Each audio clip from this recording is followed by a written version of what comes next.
C'est le soir du titre pour le PSG qui est maître de son destin. Une victoire face à ton équipe du Havre ce soir et Paris serait sacré pour la 12e fois de son histoire. Arthur Perrault et Valentin Jamin sont également à tes côtés au Parc des Princes. Est-ce qu'ils sont là tous les deux? Vous êtes là les gars? Arthur doit être là. Je suis là.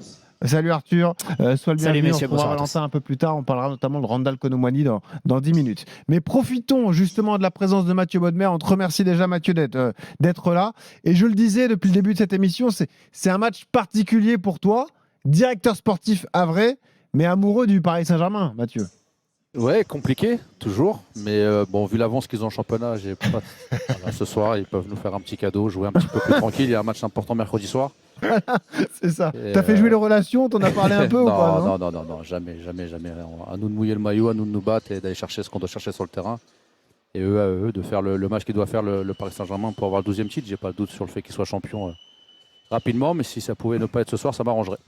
Justement, tu parles de la saison du Havre qui est en grande difficulté. Mathieu, sur 2024 notamment, il y a 2 victoires en 15 matchs contre Lyon et contre Toulouse. Comment t'expliques ce contraste entre la première et la deuxième partie de saison? Parce qu'à la 17e journée, vous êtes quoi? Vous êtes 11e?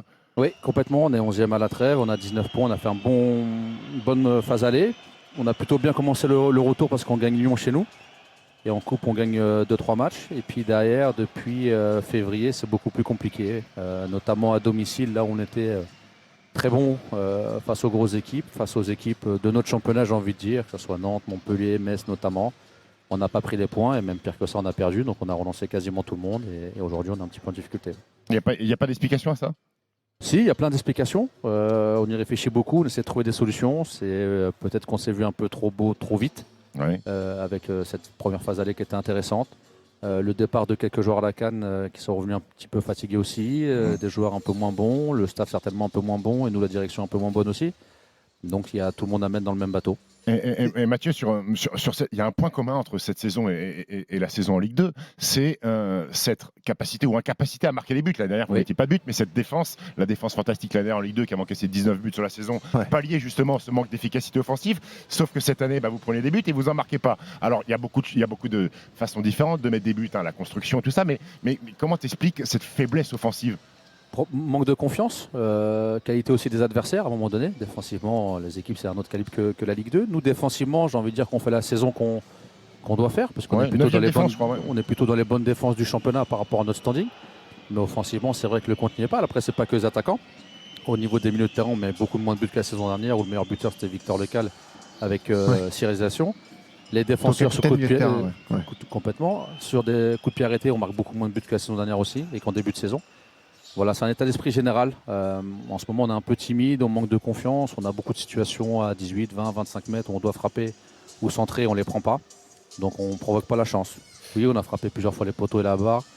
Mais je pense que quand ça ne rentre pas, c'est qu'il en manque encore un petit peu. Mathieu Bodmer, invité de Stephen Time sur RMC, directeur sportif havrais, ancien consultant RMC Sport, bien évidemment, un ami d'RMC. Mathieu, tiens, moment important, Arthur Perrault, on a les compos officiels. Mathieu Bodmer, Mathieu l'a découverte en même temps que moi, on l'a reçu en effet à l'instant. Une équipe très offensive ce soir, alignée par Luis Enrique. Navas dans la cage, c'était attendu puisque Donnarumma est laissé au repos. La défense, Hakimi à droite, Beraldo à gauche, la charnière, Marquinhos, Danilo au milieu de terrain. Zaïre Emery sera associé à Vitinha. Juste derrière, Ousmane Dembélé qui devrait retrouver sa position d'électron libre juste derrière l'attaque, qui sera composée de Randall Colomwani, Bradley Barcola à gauche et Marco Asensio en position de numéro 9. Donc pas de Kylian Mbappé au coup d'envoi. Ousmane Dembélé, Vitinha joue. Ouais, et Zaïre Emery aussi. C'est une équipe solide. Ouais. Mathieu, ton avis sur la compo parisienne? Ils ont mis une belle équipe. Ils ont mis une bonne équipe. On pensait qu'il y aurait plus de joueurs que ça au repos, notamment Ousmane.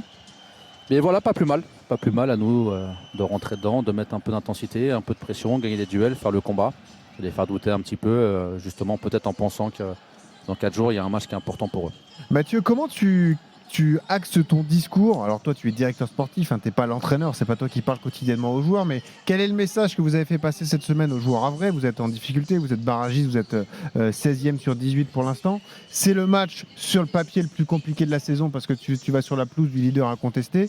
Oui. Qu'est-ce que tu dis à tes joueurs? Est-ce que tu parles de ce fameux match bonus où finalement, même si tu prends un point, c'est magnifique? Comment tu abordes tout ça? Quel est l'état d'esprit des troupes justement? Comment tu arrives à mettre ça en place? Non, on n'a pas parlé de bonus. après le match de Metz, c'est moi qui ai pris la parole dans le vestiaire en disant que depuis un moment, on n'était pas relégable. Donc on se disait, ouais, si on ne gagne pas, les autres derrière ne gagnent pas.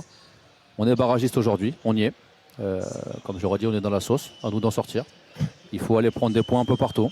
Si c'est au parc, c'est au parc. Si on veut s'en sortir, on n'a pas le choix et on ne doit pas regarder des adversaires, même si c'est un calibre qui est différent du nôtre. C'est une grosse équipe du championnat, même européenne. Mais que si nous, on veut être en Ligue 1 la saison prochaine, il faut ramener quelque chose. Mathieu, je ne vais pas te poser une question, je n'ai pas envie de te mettre en porte-à-faux vis-à-vis de ton président qui avait tenu des propos sur le fait que le PSG bafoue un peu le maintien en Ligue 1 en alliant des Ils l'ont moins bafoué ce soir. Oui, voilà, exactement.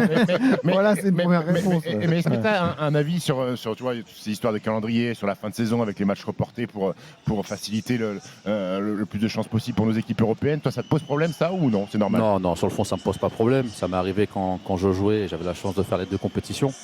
On était content quand le calendrier était un petit peu, des fois, chamboulé. Le seul truc, c'est sur les 2 dernières journées, que ce soit pas que pour nous, mais pour les autres aussi. Normalement, on est censé jouer tous ensemble. C'est pas le cas pour le moment et c'est nous, par exemple, à Nice, qui sommes avancés vendredi soir. Si toi, tu gagnes, tu mets la pression un peu plus sur les autres. Si tu gagnes pas, ils jouent pas de la même façon. Sur l'équité, c'est un peu moyen, mais sur le fait que Paris fasse tourner ce soir ou ait fait tourner dans le passé, avec l'effectif qu'ils ont, ça change pas grand-chose.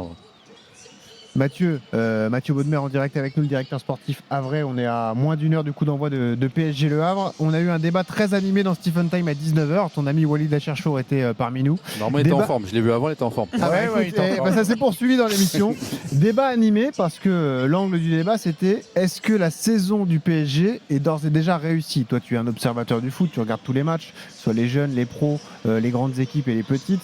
Toi, ton regard d'ancien parisien, est-ce que, à l'heure où on se parle, la saison du PSG pour toi est déjà réussie ou est-ce que ça va dépendre du parcours et en Ligue des Champions et de la finale de Coupe de France? Elle n'est pas loin d'être réussie. Il manque encore les dernières marches, c'est-à-dire le titre de champion, peut-être ce soir ou la semaine prochaine. La finale de Coupe, aller chercher. Et puis après cette demi-finale Champions League, elle sera réussie pour moi si tu vas en finale et elle sera extraordinaire si tu gagnes les 3 titres. Je pense que Luis Enrique a quand même fait quelque chose de grand cette année.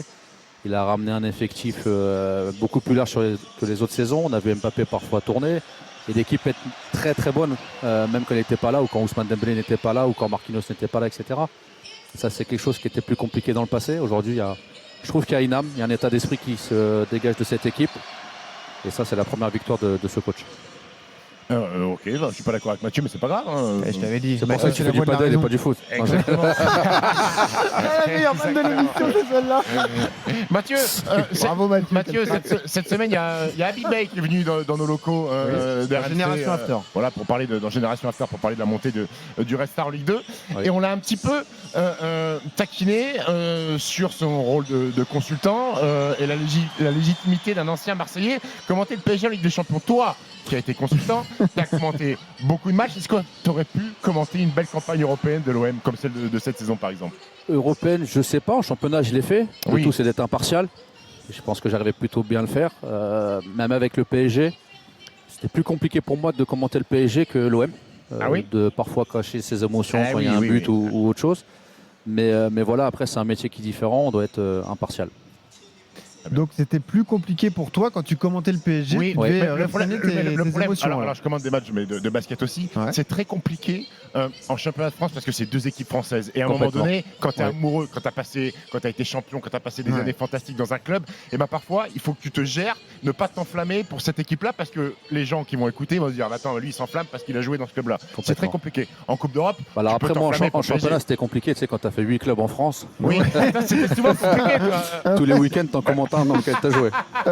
C'est ça, forcément c'est plus dur. Mathieu Baudemer qui est donc en direct avec nous. Et puis juste un dernier mot avec toi parce que tu aimes beaucoup le PSG, tu y as joué.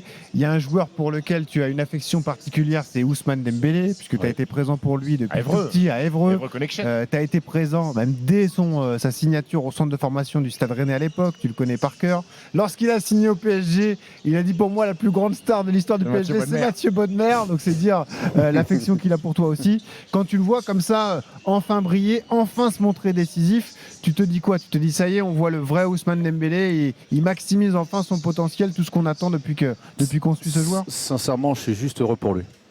Je suis juste content parce que parfois on l'a décrié, critiqué un petit peu même cette saison alors que c'est un joueur qui est fantastique. Pour le connaître depuis tout jeune, c'est un garçon qui est attachant, c'est un homme extraordinaire.